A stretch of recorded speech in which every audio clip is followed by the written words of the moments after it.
constituer le dossier pour le CGT, choisir ce qu'on allait pouvoir placer sur les balises, confectionner une carte sur mesure, ainsi que des panneaux totems à chaque point de départ. La carte reprendrait en son dos les explications sur les parcours, ainsi que les légendes complètes, et les panneaux totems de départ en seraient une copie adaptée. Un QR code par balade serait également proposé dans le but d'obtenir le tracé sur son smartphone. Évolution numérique oblige. C'est ainsi qu'entrée dans la danse Mme Christine Toumson, agent communal en charge du dossier, et Mme Christelle Blondeau, agent communal retraité, agissant essentiellement pour la partie de présentation du patrimoine et du paysage. Pendant qu'un marché public d'infographie et de fourniture voyait le jour, un ami proche infographiste à la province, M. Olivier Hubert, nous faisait le plaisir de dessiner sur la carte numérisée les 13 parties. Par la suite, de nombreuses rencontres furent nécessaires avec l'infographiste désigné pour mettre en page ce qui avait été décidé. À l'extérieur, c'est le service des travaux qui prenait le relais. Pour les infrastructures, avec notre soudeur Vincent Carène, qui s'affairait à construire de nouveaux échaliers, les futurs supports de panneaux totems de départ, ainsi que des passerelles pour enjamber les petites rues et fossés. Notre homme attitré aux balades, Philippe Devray, allait de son côté commencer par planter 400 poteaux de bois, placer 30 drapeaux de repérage, remplacer 20 échaliers délabrés ou disparus, ou encore débaliser les anciens parcours. Des panneaux signalant les traversées nationales furent également placés pour la sécurité des usagers. À l'administration, on poursuivait par les recherches de propriétaires terriens, afin de pouvoir déplacer certaines servitudes par commodité. On préparait la suite des documents CGT, on échangeait un bon nombre de mails avec Mme Maud, commissaire Voyer, pour l'aspect juridique des petites voiries communales, et on envoyait des demandes d'autorisation de passage pour quelques petites portions empruntées sur nos communes limitrophes que sont Blény et Èvre. Maintenant, ça va être au tour du balisage de prendre place et au panneau de totem de départ. En petite interlude, je me permets de vous imaginer quelques aménagements sur le terrain. On nous prend.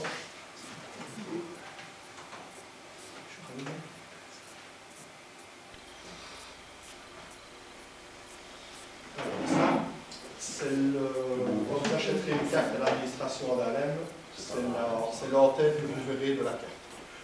Quand elle est repliée, elle se replie en 15, ça c'est l'antenne. Vous avez des questions, n'hésitez pas. C'est pas le droit de vous. Non. Et... Faut ça. Alors, une deuxième, dans les 15 plis, il y a un pli aussi qui est consacré à la légende. Donc la légende reprend le village du Pont-des-Mâts avec le nom de la balade, la couleur de balise officielle, on est obligé d'utiliser bleu, vert, rouge, jaune, avec le numéro de la balade, la distance que vous allez parcourir, la durée pour un promeneur moyen, évidemment certaines margées qui prennent leur temps et s'arrêtent, la difficulté de 1 à 3, certaines sont très plates, d'autres sont vallonnées. Un point de départ, évidemment, comme le touriste qui vient d'extérieur ne connaît pas forcément ces dénominations-là, on a cru bon d'ajouter les coordonnées GPS, de manière à pouvoir trouver l'endroit. Évidemment, une échelle, la carte.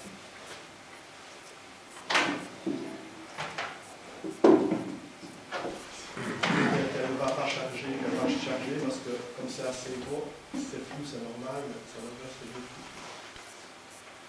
Donc vous avez chaque fois les circuits qui sont repris dans la couleur avec le numéro de la balade à chaque point de départ, on voit chaque fois une petite flèche bleue. La couleur correspond à la balise, donc VA2 ce sera des balises vertes.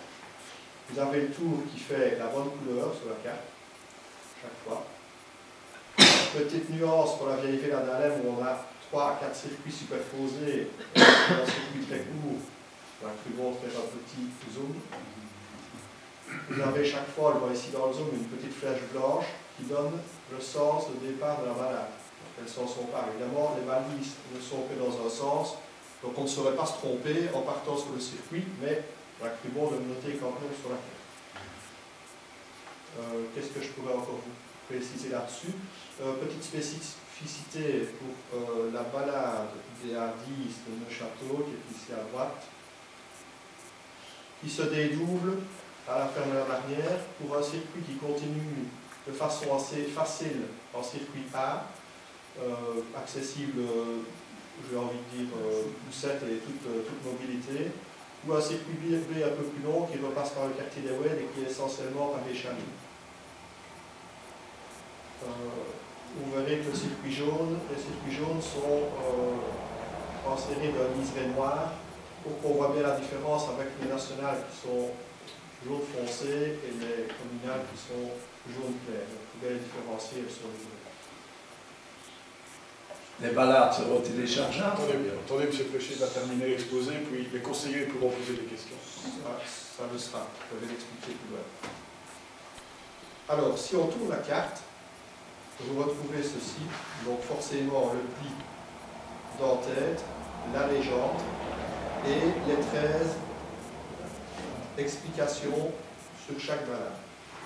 Donc on reprend, comme c'est pris dans la légende, la balise, le village, le titre de la balade, les données techniques, longueur, durée, difficulté, point de départ, un petit bout d'explicatif sur ce qui va être traversé, sur le patrimoine et l'environnement qui va être traversé, et quelques photos du lieu, voilà, du village, d'histoire, de bâtiments ou de monuments, voilà, qui sont typiques de l'endroit de patrimoine, etc. Donc, voilà, ça reprend les 13 tracés, avec, comme je l'ai dit tout à l'heure, le château qui se dénoue en longueur, en timing, en difficulté, mais les points de départ restent.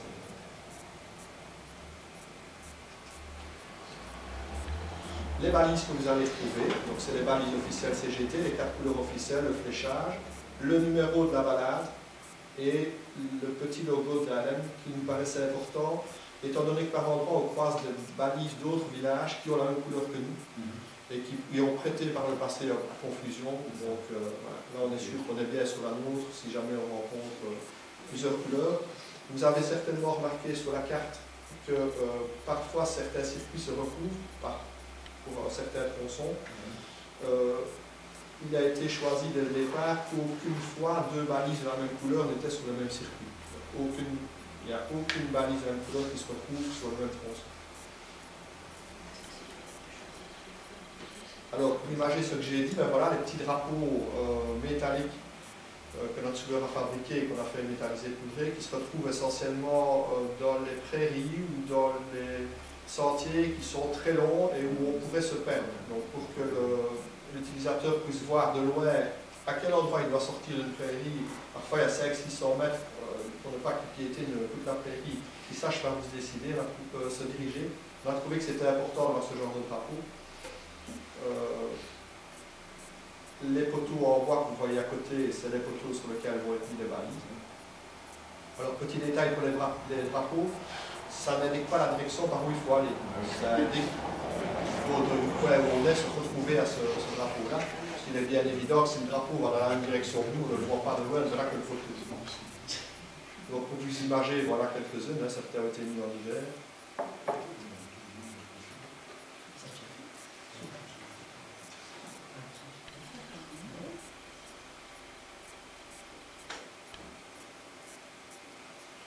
Les échaliers qui ont été qui avaient disparu, qui étaient reclôturés, soit qui étaient complètement délabrés.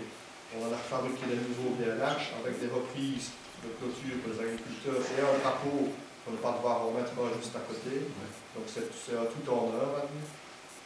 Voici un qui est à Esquebel, qui est en dessous du Cruxer, qui est à Saint-André, celui-ci est en bas de Saint-André aussi, mais côté château. Celui-là au-dessus en remontant vers Corpus. Ça, ce sont des passerelles. À l'heure actuelle, je n'avais pas de photos où elles sont poudrées métallisées, mais là, elles sont toutes fraîches, fraîchement soudées par notre soudeur à l'atelier, qui pose pour la photo. Les poteaux de bois, voilà, poteaux de bois, sapins, autoclavés, traités, qui ont été mis un peu partout, sur lesquels prendront place les balises.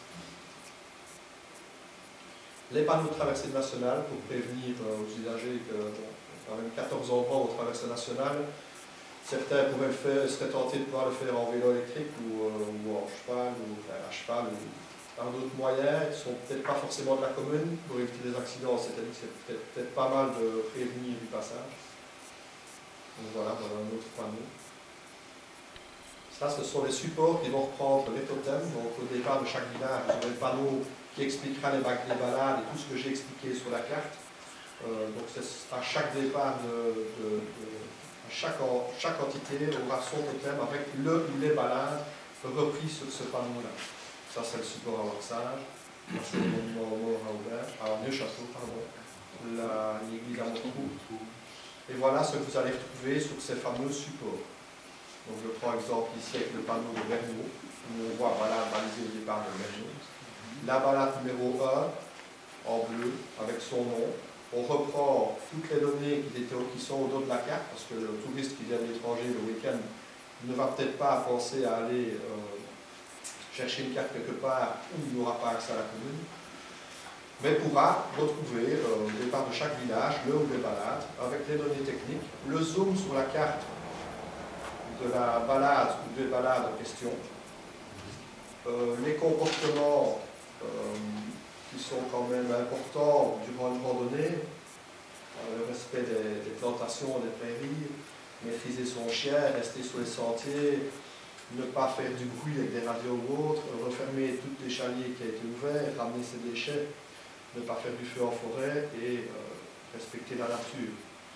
À droite, nous retrouverons chaque fois, je réponds à ta question Francis au passage, la balise, le QR code qu'on peut scanner avec le GSM et sur lequel on va retrouver le tracé, le tracé en fonction de la balise qu'on choisit. Il faut savoir qu'aussi, Michel a récemment inauguré cette trail. On retrouvera au départ de Dahlem les départs de trail avec le QR code unique qui renvoie vers les trails. Et à chaque panneau, il y aura ces trois petits cycles de trail rappelant qu'on peut démarrer à partir du tunnel de Dahlem. Mais en regardant sur la carte, on peut rapidement voir qu'on partage beaucoup de chemins et sentiers en commun et que même en démarrant dans notre village, on s'est rapidement retrouvé un morceau du trail.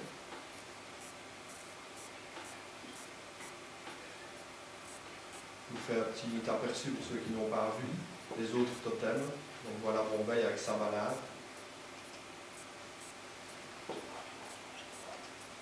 Voici Dahlem qui a 3 balades. Elle passe toutes les 3 par la vieille ville, mais une part plutôt vers le côté Croé, remonte par Bombeil et redescend par la Vicinale. Une part plutôt par le dessus du Péry, avec vue sur la vieille ville, on fait tout le chemin du dessus et on redescend par le Vicinal. Et la troisième, elle part du Vicinal vers l'ancien train bleu, repasse dans le village de Mortrou, remonte sur le dessus d'Alcreux, Lewis, replonge sur Chenestre, remonte sur le dessus d'Alem et revient par l'arrière du tunnel par le Vicinal. Vous pouvez retrouver Feneur alors, qui lui part ici par le Vicinal au tunnel, passe par le quartier à la limite de Maroux, Trembleur, replonge sur les Mouliniers, je retraverse la grande route Gabard des Fosses pour remonter sur le dessus d'Alem à l'autre côté et replonge sur l'Alem par la salle à Voisin. Vous retrouvez 2 balades au départ de Mortrou. Elles démarrent toutes les deux à l'église, elles partent toutes les deux par le droit de Mortrou, mais une part par la Veusière vers As, remonte sur Mouin, replonge sur la Mourie, revient par le Truxin, alors que l'autre part par la Veusière traverse la rue de la Baie, descend à Cortil, repart vers Chenestre et revient par Lewis à Alcreux en Mortrou. Le château, c'est un circuit, le DA9 qui est le plus long. Lui, il part par la Feuille, il remonte sur le fort, il replonge au Trou-Souris, il repart au Wed, Esquebec, il plonge sur la route de Val-Dieu, prend le chemin neuf. Il revient par le bas de la route de Val-Dieu, il remonte Féchereux, il revient par la fontaine du Bac et il descend au Monument. Le DA10 fait le même circuit, sauf que lui, il passe vraiment devant le fort à la route. Il repart par la route du dessus, replonge au Wed, repasse par la ferme, j'ai dit tantôt le nom, je ne sais plus maintenant, rappelle-moi le nom, la ferme de la Marnière, autant pour moi. Soit repart par la route, revient par la fontaine du Bac, soit repart par les échaliers au Wed pour revenir de toute façon à Féchereux et à la ruelle du Bac également. Vous avez ensuite Saint-André qui part par la fontaine au Puy, qui plonge sur le Tri des Moines, descend à droite vers l'eau, il remonte vers le château de Cortil, remonte chemin de l'Abbé, traverse la Veusière, la Grande Route, et revient par les prairies sur le dessus de la Grande Route, redescend la Glisse-Pierre et revient à l'église. le Roissage, les deux dernières, une qui part de la place par Mortecourt, elle part par la plate-voie. De la plate-voie, elle remonte au bois de la Haye, elle redescend un petit morceau de la route, puis elle prend le bois de Manial, elle ressort à Widrop, elle revient par le dessus de la Feuille, elle redescend à Fnay, Austré, et elle revient sur la place. L'autre part en sens inverse, elle part vers Austré, elle remonte vers la Maillère, elle revient par le chemin sur Affnay. D'Affnay, elle va sur Huichampré, de Huichampré, elle revient par ce qu'on appelle le chemin des Blaireaux, le chemin des Terriers. Elle retraverse par les champs, elle revient à Montbey par la grève de Bras-de-Loire. Elle descend à Ulstré, elle arrive à la Grande Route. Dans la Grande Route, on tourne à droite, on reprend le trottoir, on passe par le centre de Warsage, Mortecourt, on revient au centre du village. Voilà qui est tout pour ma présentation. Je continue mon texte si vous voulez bien. Je ne serai plus long. Je suis donc ravi de vous avoir présenté cette nouvelle mouture de nos balades communales. Elles permettront à nos citoyens tout comme aux touristes d'un moment de découvrir et de redécouvrir une bonne partie de nos beaux paysages, de notre patrimoine, de nos producteurs et artisans, ainsi que toutes les merveilles de notre belle commune. Ces balades ont été conçues, comme dit précédemment, dans un esprit de découverte et de plaisir. C'est un magnifique moyen de se divertir et de se détendre dans cette insuffisance de nos 8 villages. Nous pensons qu'elles seront un moyen de rassembler et de mettre en valeur le plus beau de ce que notre région peut nous offrir. Notre équipe a travaillé durement pour créer cette variété de parcours pouvant convenir aux différents niveaux de capacité physique et d'intérêt. Tous les parcours sont ou seront clairement balisés et munis d'un totem de départ informatique sur chaque balade, un panneau totem par village reprenant là ou les balades. Une carte disponible à l'administration sera mise en vente dès la fin du mois de juillet avec en son lot le résumé des 13 itinéraires. Ces explications permettront aux utilisateurs de mieux comprendre l'environnement naturel et historique dans lequel ils cheminent. Je ne peux dès lors que vous inciter à les parcourir seuls, en famille, avec vos amis, et à en faire la promotion.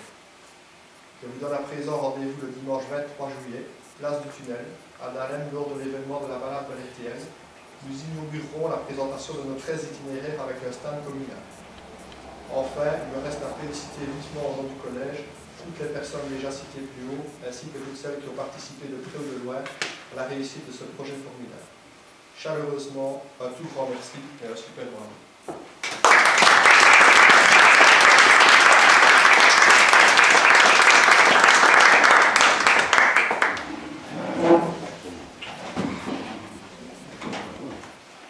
S'il y a des questions.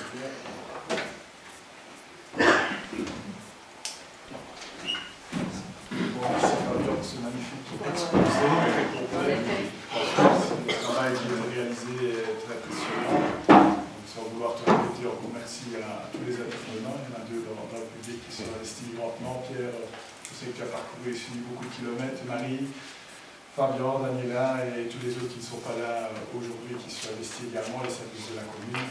Un grand merci à vous pour ce projet qui va redynamiser, je pense, et pérenniser aussi certaines balades et certains tracés dans notre commune. Donc voilà, y a-t-il des questions avant de passer au vote sur ce beau projet balade? Fabien, j'en reviens à ce que je te disais tout à l'heure, bien que j'ai cru comprendre au début de l'exposé que l'on pouvait interrompre, mais j'en m'étonnerai pas là-dessus.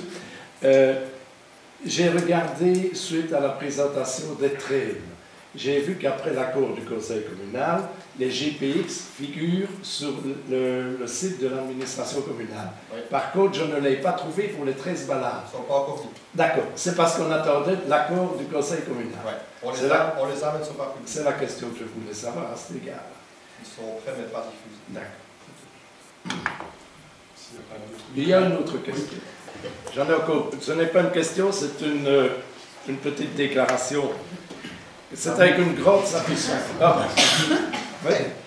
C'est avec une grande satisfaction que je constate que les récriminations émises lors du conseil communal du 16 février dernier ont été prises en considération par l'administration afin de légiférer de manière conforme aux recommandations en matière de voirie conventionnelle.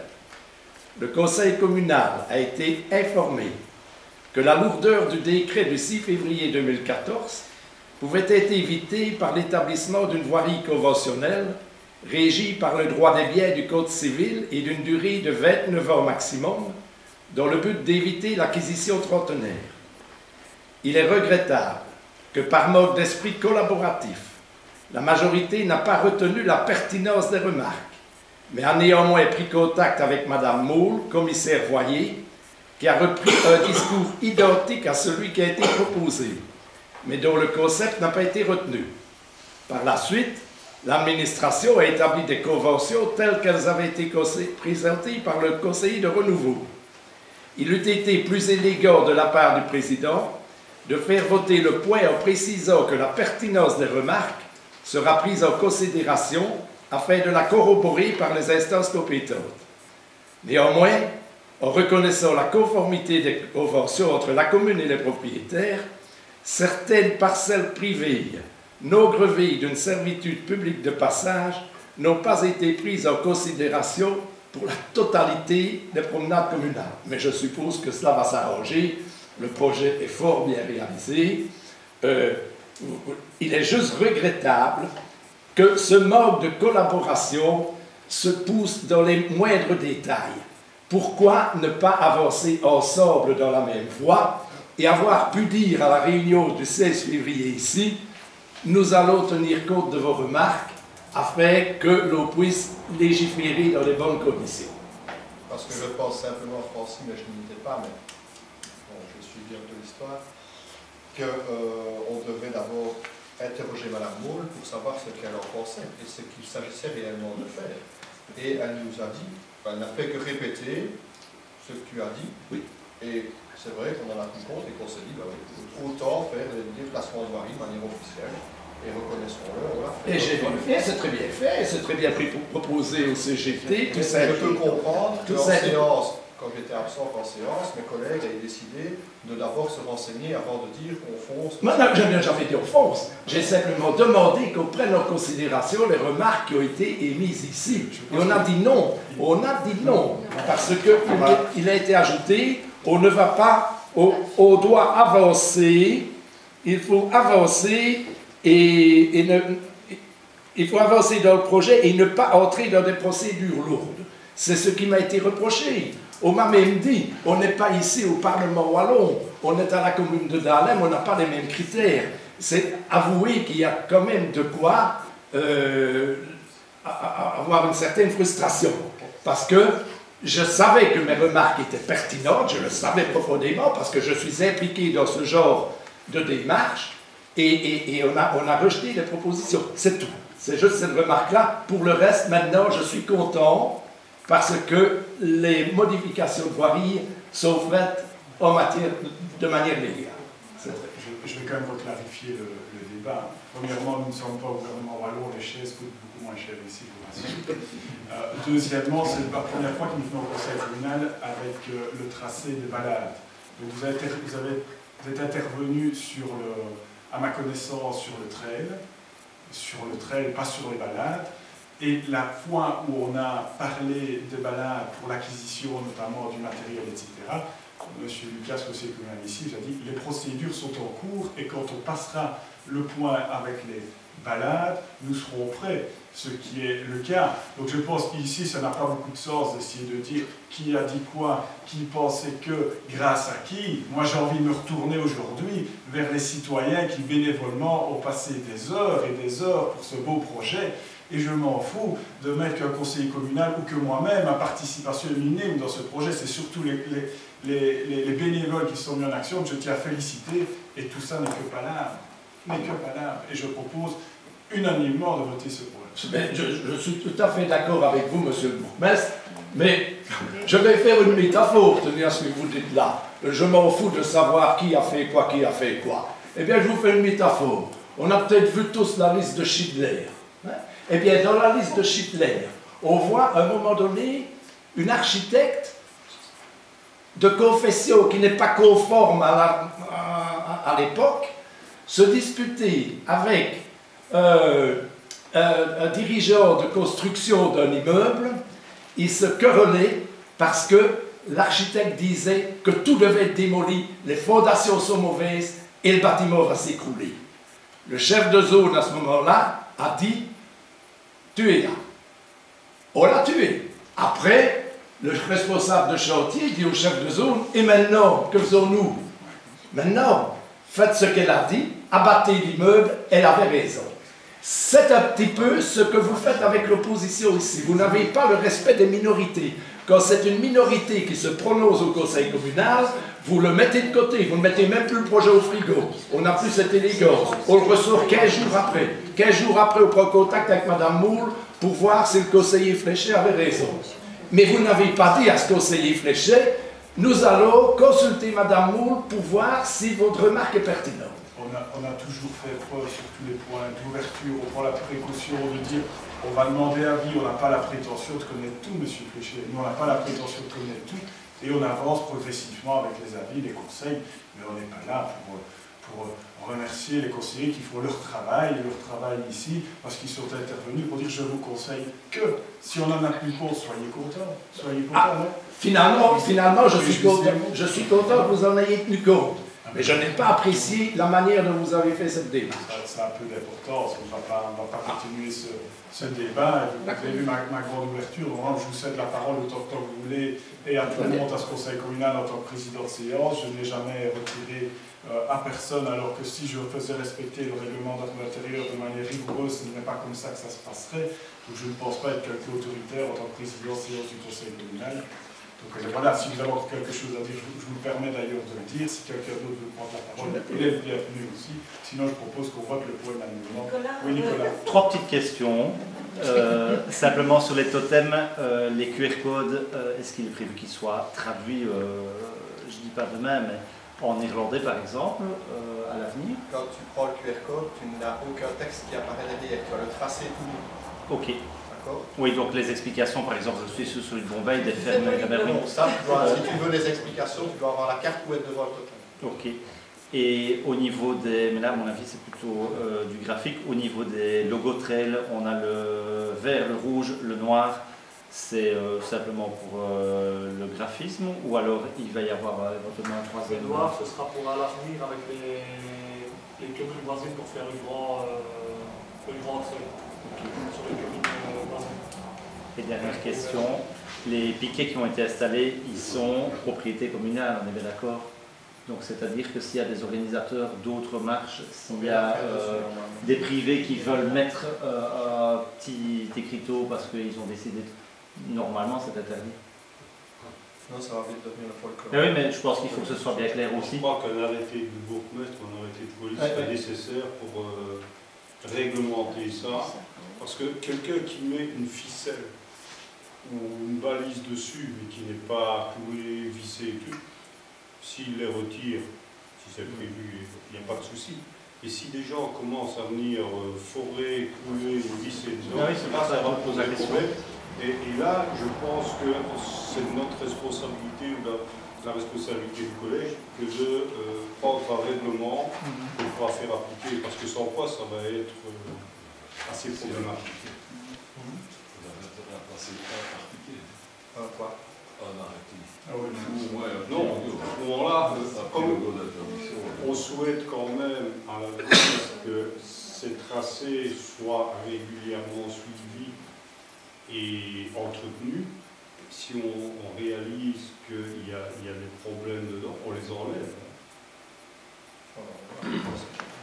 Oui, mais il est clair que des clubs de marche ou ainsi qui organisent leur balade locale vont utiliser ce avec un scotch. Ils vont l'enlever le week-end d'après.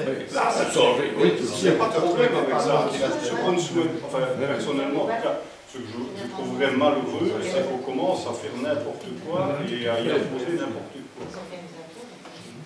Mais normalement, tout organisateur, De toute façon, même une ficelle... Tout ce qui est marche adepte, etc., demande Normalement, il faut une demande préalable en ayant un délai de 2 jours. Parce que ça, c'est déjà le règlement de police actuel sur l'affichage, mais je crois qu'on devrait le peaufiner par rapport à nos piquets. Bonne idée, Pierre. Absolument. Je précise que quand on votera, on vote pour les 13 tracés, mais l'adoption des conventions qui sont dedans aussi. C'est-à-dire les conventions qui autorisent le déplacement de servitude qu'on a été signé avec les propriétaires terriens. On vote tout. Merci.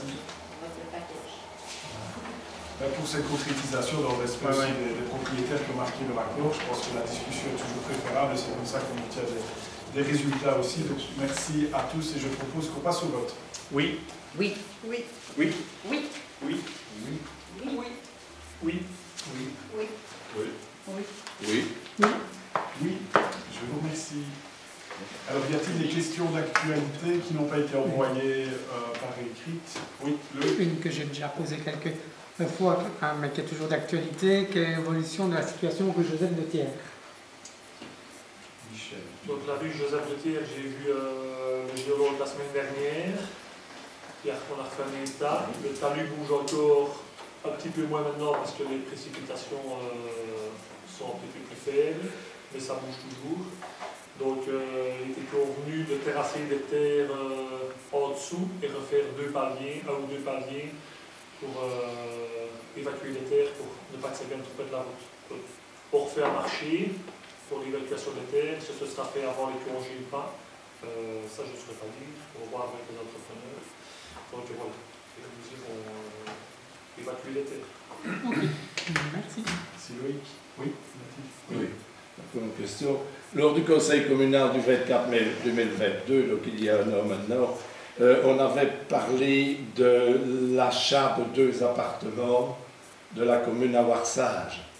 Un des problèmes qui avait attiré mon attention était le fait qu'il n'y ait ni cave ni parking et que ça a posé des questions pour la gestion des problèmes pour la gestion des poubelles. Lors de l'assemblée générale de cette résidence, la question a été posée pour voir s'il n'y avait pas une possibilité de mettre les containers dans les communs des caves. Et la réponse du syndic a été relativement claire. Non, on ne peut pas parce que ça irait à l'encontre de la déclaration des pompiers. Et je pense qu'à ce jour, on n'a toujours pas trouvé de solution à ce problème. Vous êtes partie du syndic, c'est ça? Non, je ne fais pas partie du syndic. Propriétaire. Dans les copropriétaires. Mandaté. Nicolas, tu as participé, je pense, à cette Oui. réunion. Et donc en effet, c'est ce qu'il en était, comme je t'ai informé. Maintenant, la solution, c'est la